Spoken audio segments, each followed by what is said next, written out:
India has been gripped by a new census, not the national one that is yet to be conducted. This is a caste census from the state of Bihar. It's exactly what it sounds like.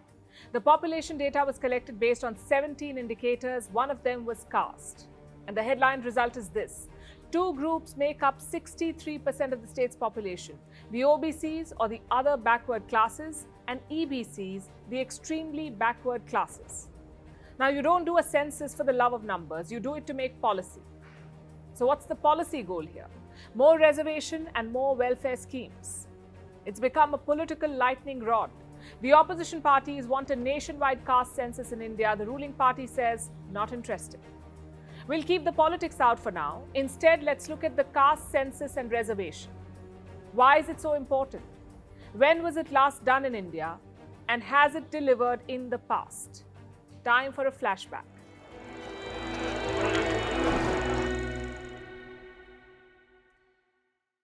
First things first, what is caste? Simply put, it's a system of social hierarchy. People are ranked based on their birth.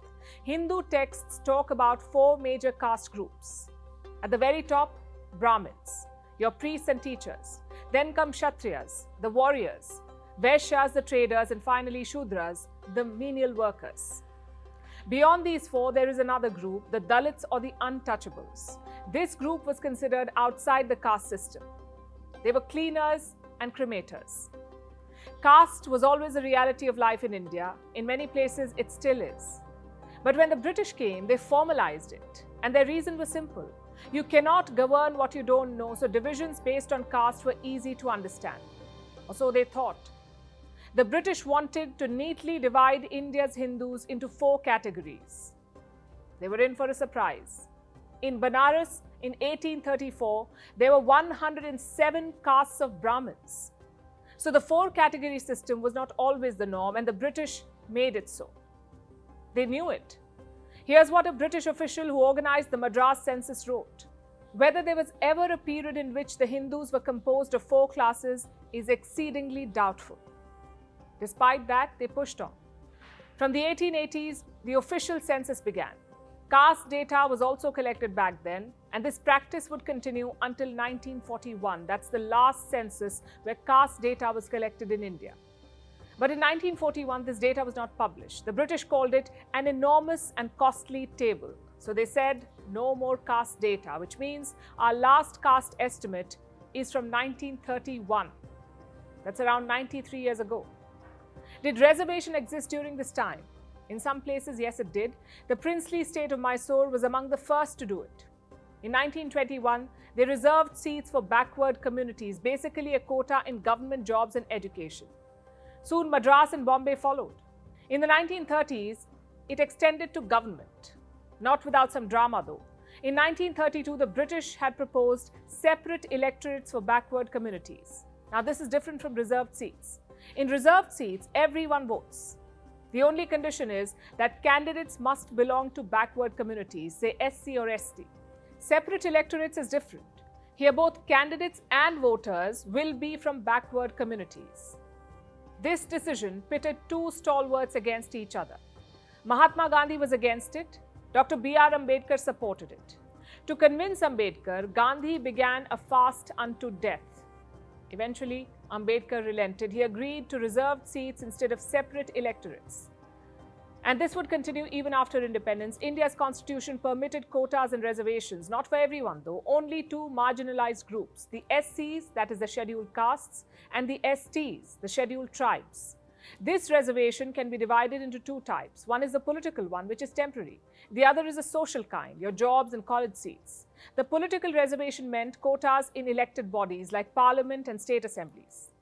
That was supposed to be re-evaluated after 10 years. But nowadays, there is no evaluation, there is only extension. The latest was in 2019. The SC/ST quota was extended by another 10 years. The second type of quota does not have a time frame. Many people say the founding fathers wanted it to be temporary, but the constitution does not mention it. Either way, this was the setup after independence. And it remained so until 1979. That's when a new commission was set up. The Second Backward Classes Commission. You may know it as the Mandal Commission. It was headed by B.P. Mandal, a former Chief Minister of Bihar. He took around 2 years to finish the report. In December 1980, it was submitted. And the big headline was this: OBC communities should get 27% reservation, both in jobs and in colleges. It wasn't implemented though, because by 1980, the government had changed. No one touched this report again for 10 years. In August 1990, then Prime Minister V.P. Singh dusted out the Mandal report. In fact, he went a step further. He decided to implement it.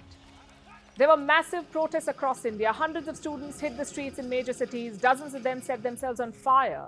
But the government pushed on. The 27% quota was implemented for OBCs, so India's reservation pie looked like this: 15% for scheduled castes, 7.5% for scheduled tribes, and 27% for OBCs. The total came to 49.5%. Just one problem though. The Mandal report triggered a new era of politics. Leaders hijacked the narrative.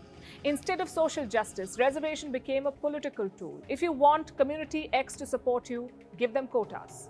That became the trend. So to prevent that, the Supreme Court intervened. In 1992, they delivered a historic verdict.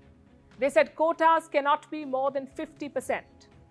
Things have changed though. A new verdict says the 50% limit is flexible, but we'll get to that later.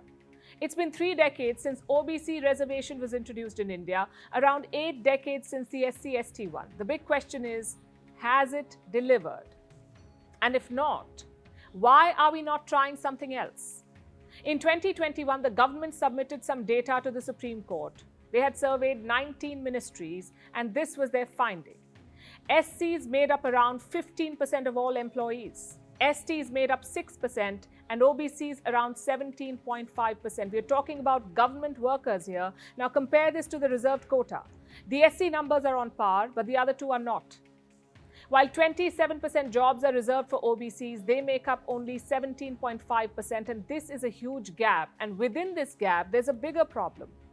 Most quota workers are low-level employees. In 2012, around 40% of public cleaners were SCs. Even among OBCs, the biggest chunk is employed in such jobs. As you go up the hierarchy, they simply disappear. Let's look at the coveted All India services, your IAS and IPS. In the last 5 years, around 4,300 appointments have been made. OBCs, SCs and STs made up 27% of that. But their share of population is much higher, closer to 75%. Same with colleges. Around 42% of teaching posts reserved for these communities are lying vacant, 42% vacant. So reservation has not leveled the gap. It has made gains, yes, but it hasn't solved the problem. At the same time, a new problem has emerged. Everyone wants a quota nowadays. At first, dominant communities had rejected the idea of reservation, but clearly it's not going anywhere. So their new strategy is this: ask for their own quota. And there are examples across India. The Patel community in Gujarat wants quotas. The Marathas in Maharashtra, the Lingayats in Karnataka, the Jats in Haryana. These are politically powerful communities in their respective states, but now they want quota. So where does this end? The Supreme Court had some interesting takes on reservation. This was last year when they said the 50% cap on quota is flexible.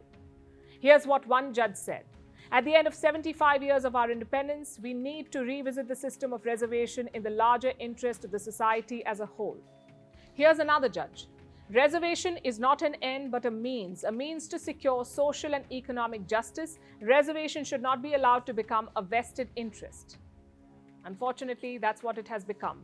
A vested interest, a political tool. That doesn't mean reservation has not helped in India. It has made very important contributions to social justice, but it hasn't solved the root problem. And where does the caste census figure in this conversation? Well, numbers drive policy. That's the idea behind the caste census. We already collect SC and ST data every 10 years. The demand is to collect OBC data as well. The previous government did so in 2011, but that information was never published. The current government says the data is unusable. Hence the demand for a new set. There are 2 reasons why quotas still persist in India. One, of course, is political. Quotas help win elections. Every political party has used them. And reason number 2, because there is no alternative. Governments have failed to answer the most important question: if not quota, then what? Do you have a plan to change mindsets? Because let's face it, everyone is against the caste system. Unless, of course, their children decide to marry outside their caste, then it's a big issue. So India is stuck with this imperfect system.